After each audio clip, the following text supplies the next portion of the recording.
Ladies and gentlemen, welcome to another edition of Driving Fearlessly, the show in which we turn on the radio and talk about what it is that's going on. What it is that's going on is all sorts of stuff going on. Today on the radio, I heard the sheriff talk about the apprehension of the guy who went to Afghanistan to recruit soldiers for Ukraine and used to live in Hawaii and now was here in sunny South Florida shooting at Trump's golf course.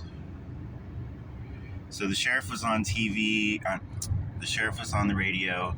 It's probably been on TV too, but I didn't see him on TV. I'm not watching TV.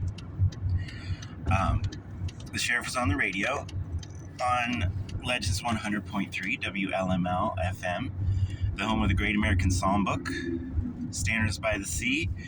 Everybody should listen to the Great American Songbook, the best music ever written. 100.3.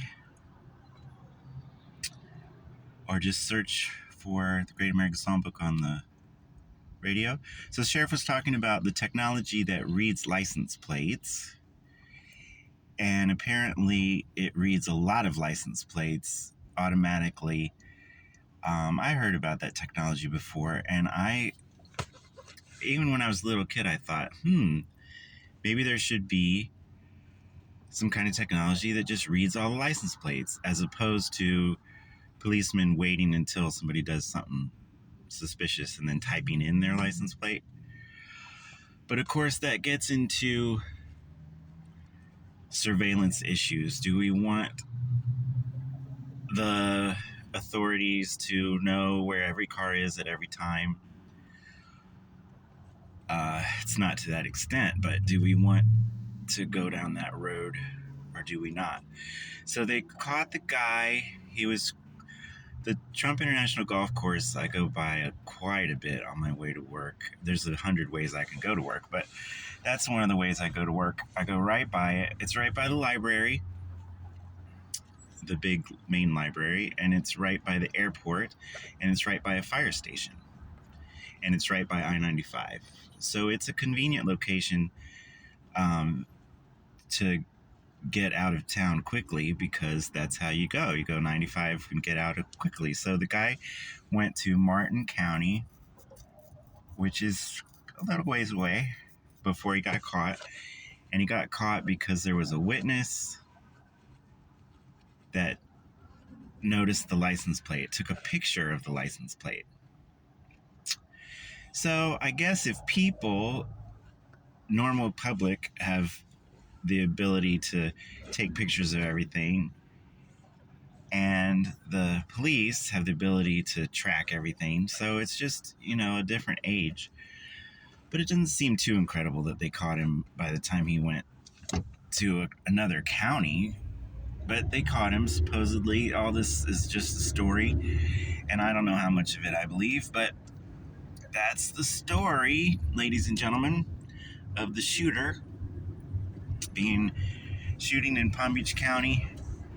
Trump owns a lot of property, but he also puts his name on a lot of property, and they lease his name. They use his companies use his name.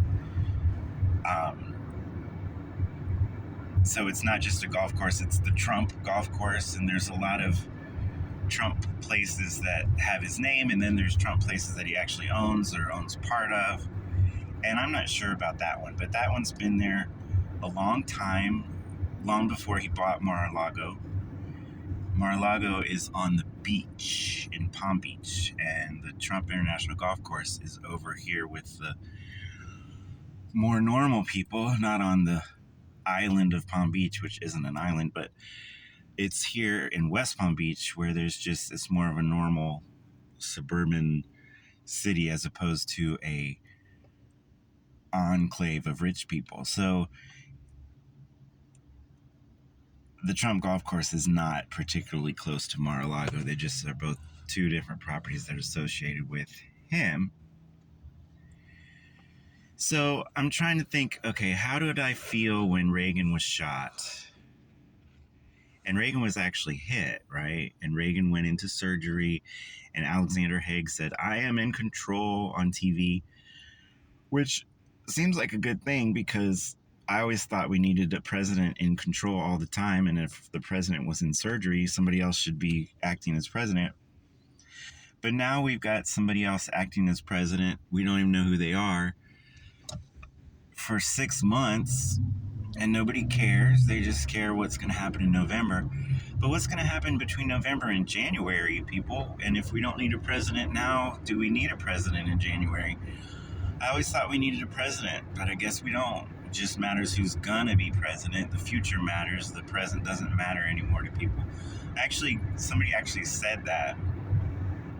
Oh, we don't need to remove Biden because then Kamala would be in office and she'd be an incumbent and she'd be more likely to win. But I always thought we needed a president every moment of every day, and that was the point of having a president, because the other parts of the government aren't always available.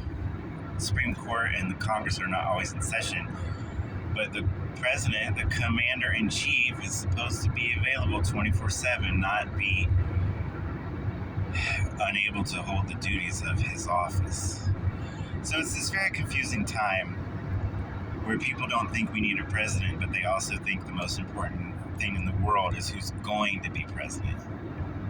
So it's not logical. There's nothing logical about people, because people aren't logical, and I know because I'm a people. But I think we need a president who's available 24/7, and we don't have one, and that's a problem. And it's a problem that's been a problem for a while.